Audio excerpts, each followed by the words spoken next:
Let's talk about books today. TED Talks with Ted. I'm Ted. Bonjour, ni hao, and welcome back to the Game Boys channel for another TED Talk. Aren't you lucky? Right? This is gonna be good. If I had to think of anyone in my life who actually like valued literature and like reading, it would be you though. Oh. You know it inside and out. It's just like me in theater. Like, it's a very key essence of what makes you you. Something that you all may not know is that Ted actually invited me to a book club almost 2 years ago. 2 years ago, like officially 2 years ago. 2 years ago, this April. We're gonna talk about some of our favorite books that we read. Yeah, well, I mean, like, it's a mixed bag. It's favorites and not favorites. They're books that have acclaim, I think. Yeah. And we have thoughts about those books. Spoiler alert. We're gonna talk about everything. So, if you want to read these books later and don't want anything spoiled, don't watch this. Or save it to your watch playlist later and come back after you've read all of these books. Wait, what's the first book? Chronologically, it'd be 1984. 1984. 1984. A classic. I first read 1984 when I was in high school, and it shook me. Yeah, it's really dark if you haven't read it. Like, I think most people think, like, oh my gosh, like, it's fine, it's a classic, but it, like, will, like, gut you inside and out. One of the reasons I think it's still read and it's still so successful is Orwell takes the concept to the extreme, to the end. Like, he has a human that he just destroys completely inside and out. So even though the characters aren't really rich in the book, I would say, like, you don't really love Winston, but just to see someone just totally, like, ripped out, like, gutted from the inside, the core, just core. Yeah, just like it's an experience to read, I would say. I think it's interesting too that even though he wrote it in 1948, like, there's a lot of stuff that technologically is present. Like the telescreens, there's no phones, but the telescreens can, like, hear your heartbeat, like, monitor your health. So, like, if you see something that gets you excited, that can warn Big Brother that you're, like, engaged too much. So it's like an Apple Watch. So when I think I'm just monitoring my health rate and seeing how calories I'm burning, the government's actually watching. The FBI is Got like, it. okay, note. But I did recently see the new play that was on Broadway of 1984. Is it a musical? That'd be weird. No, it was a straight play, and it was actually reviewed in such a way that there was so much lighting effects with strobes and, like, these very aggressive, violent, like, disturbing scenes that people were throwing up in the theater, and there were, like, audience warnings, like, everywhere about, like, please be mindful of, like, the physical abuse that you will see on stage. Yeah. And with the strobe lights, like, it's gonna feel very real. And they actually did it without an intermission, so it really kept you in. I mean, that's brilliant, because it's a tight. It's really cool. Yeah. In our TED Talk, we're like, guess what we're gonna provide a stamp of validation on? 1984, as if that book really needed art. You and me sitting here on YouTube being like, you know what's great literature?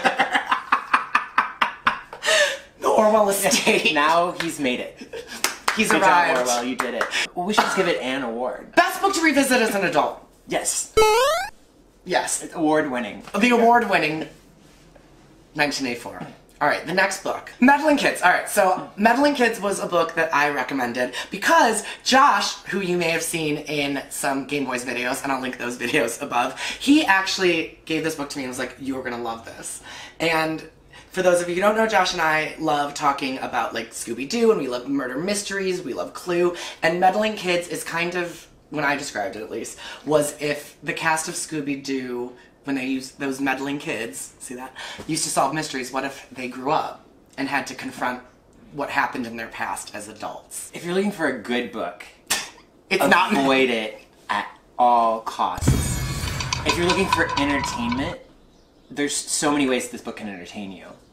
Like me, like, I enjoyed good books, but this book was like a train that ran off the tracks, exploded, then lifted off into space to be eaten by, like, a space worm, then was, like, defecated into a different dimension.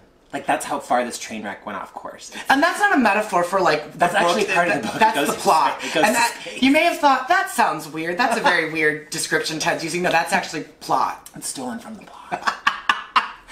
I think for me the biggest problem was it had such potential. Yeah. Because I love Scooby-Doo, I love murder mysteries, and I thought it would just be like a tight murder mystery with, like, adult Scooby-Doo characters. But it's sci-fi. It's like a Michael Bay movie. It's like, I don't even know. It's a lot, really, that happened. Like, he actually does a decent job, I would say, for the first 2/3. He's in setting up story and, like, some character development and people that you understand. And then it's like he ran out of time and, like, was like, I have a lot of ideas I need to get out very quickly. Yeah. And, like, not that he ran out of time, but he, like, so ran out of time that he handed it to his 8-year-old son, who then wrote the last third about, like, literally there's a helicopter that shoots rockets at a mansion. Wait, we didn't give Meddling Kids an award. Oh, best airplane book. Yeah. I would give it the Michael Bay Award for loudness and explosions and chaos. And chaos, yes. Lincoln in the Bardo by George Saunders. Johnny trashed it on Amazon. It's a fictionalized account of Abe Lincoln's son dying. And it involves, like, spirits from the afterlife who engage with Lincoln, like, as he's, like, putting his son to rest. And Johnny thought that some of it was, like, actual. Well, because the style in which it is presented is written as if it, for me, it read as if I was reading, like, an assembly of, like, actual historical, like, narratives, like, in, like, pieces. So I read it like it was real, and I was like, all of these people are real in it, and such thought about Lincoln's son. Oh, that's so tragic. Where's Mary Todd? And I got mad that it wasn't real. And okay, so here's the deal. This is why I said it was derivative. It's like Harry Potter, and when they meet at King's Cross, and, like, he's in that weird white, like, station trying to talk to spirits. Like, it's very that, and it's very, if you've ever played Persona 5, which is an Asian game, and it, like, develops and it manifests, like, these ghosts of what, like, they would look like if they were, like, demonized, or, like, their darkness, I don't know. It felt very a lot of other things that I was like, oh, this is cheap and parlor tricks is what I'm seeing. But you didn't think that about Meddling Kids, just for the record. Because Meddling Kids was presented as not real, whereas Lincoln in the Bardo was presented to me as fact. Hamilton is real, but they take liberties. So I thought, like, they were telling us the story of Lincoln with artistic liberties. Yeah. It's a really tough book to get into because the style is really difficult and cryptic, and it is hard. It's written like a play in a lot of parts, and you really have to, like, glom onto small details to build the story. It's not an easy book to read. I would say if you want to try to read it, I would just keep in mind that George Saunders is really funny. Like, I think a lot of people took it as, like, literature, so they didn't really think of it as funny. But it's hilarious. But what award would you give it, Johnny? Or anti-award? I would give it. I felt smart for reading it. It's the book that, like, when I held it and, like, told people I was reading it, like, people were like, oh. Yes, you must let me know how that is. And I was like, right, yeah. It's a very, it's a good discussion book, actually. I'd give it the Vanguard Award, because I think it did a lot of, like, really exciting, fun, new things. And I really like when writers go outside of the normal. So last book that we wanted to talk about was a book called Less. Less. Pulitzer Prize winning Less by Andrew Sean Greer. That is a legit award. Yeah, that's like a Pulitzer. We didn't say the, like, Pulitzer that we gave out. It's the Pulitzer. Less came in, at least for me, with very high expectations because of its award status. Yeah. I was underwhelmed. I, like, don't understand. Like, it's not a bad book at all, but it's a fine book. It's a fine book, and it's like, but people, like, describe it as hilarious and, like, insightful. I guess my problem is I did an MFA program, and this book just, like, reeked of MFA. Like a shoehorned, meaningful ending at the end. Like, oh, his mother's there, and a scarf. Like, what? How is that? I just didn't feel like it earned the ending. Like, it had a literary ending, but, like, was it a Pulitzer-worthy literary ending? I mean, what was it against that year? Was it a slow year? Yeah, maybe it was a slow year. Less for me is, like, Drake.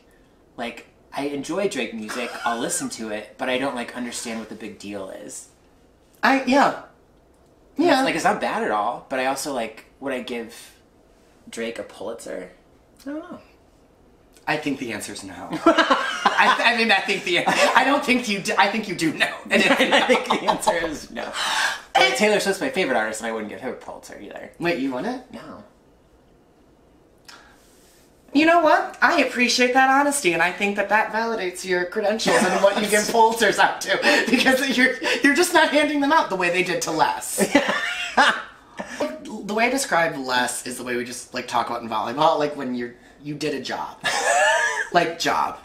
Did you like earn that point? Did you like work hard for it? No, but were you physically there? Job. And so I feel like, yeah, he wrote a book, and it's a book. It's a fine book. Anyone in our book club really like it? No, we all said it was like a forgettable beach read before it won the Pulitzer. And then when the Pulitzer, we were like, are we wrong? It's genius, I guess. But we don't like that. I'd be so curious to know if you have read any of these books and what your thoughts are, more importantly, because I love a good, healthy discussion about books. Yeah, and if you could give it an award, what would you give it? Do we give Les an award? I think you gave it several, like Lifetime Movie of the Week award. Oh, I did. You're right. It got a lot of awards. It was like the Razzies. Like, it got a lot of, like, bad awards for me. What are you... I don't know. Are books like movies? Are you excited about new books coming out? I'm really excited. Sin Vargas is a local Chicago writer, and I haven't read her stuff yet, but I'm really excited. She was wonderful to see. And then Gunmetal Blue is Joseph G. Peterson. It's a local Chicago press as well. So I'm really excited to read some local authors. That's like what's next on the list. I love being able to chat with Ted because you just make me smile and laugh. And same. It's so happy. So if you have ideas for what you want Ted and I to talk about next, please also leave those in the comments below, because I bet we could talk about anything. Except like math. I don't know if we could do math problems. Like sine and cosine? Yeah, like algebra. Yeah. Or geometry, really. Oh, I never liked geometry. And that is we could talk about. Oh! By the time this video posts... I haven't been here the whole time. It's all an illusion due to the power of film. Because Ted is on sabbatical right now. Yes, I'm very, very fortunate, and my job offers a 4-week sabbatical, so I'll be traveling. So you're gonna come back to TED Talks with all new worldly experience and insight. Yeah, I don't, like... I'm just gonna be eat, praying, and loving. Just all of those things. All of the things. Thank you so much for joining... I can't do this sometimes.